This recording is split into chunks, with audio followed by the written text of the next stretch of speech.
আজ করব শিমুল মাছের ঝাল। তাই শিমুল মাছ ভালো করে ধুয়ে নুন হলুদ মাখিয়ে আমি এখানে রেখে দিয়েছি। কড়াই তেল দিয়ে আমি মাছগুলো ভালো করে ভেজে নেব। মাছগুলো ভেজে আমি তুলে রেখেছি। মাছ ভাজার তেলে 5 ফোড়ন দিয়ে নিয়েছি, আর পেঁয়াজ কুচি কুচি করে কেটে রেখেছি, সেই পেঁয়াজটা দিই। টমেটো আদা রসুন দিয়ে আমি একটা পেস্ট বানিয়ে নেব। পেঁয়াজটা ভাজা ভাজা হয়ে গেছে, এবার আমি এই বাটা মশলাটা দিয়ে দেবো।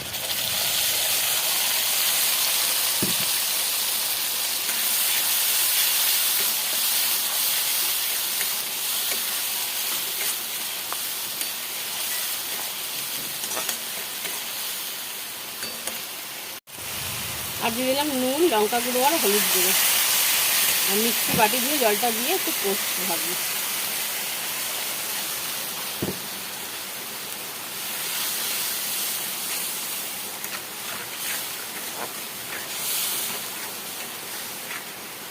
ভাজা মাছগুলো একটু দেবো, দিয়ে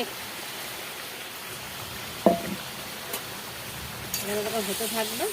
গায়ে গায়ে লেগে থাকলে আমার মাছের ঝালটা রেডি হবে।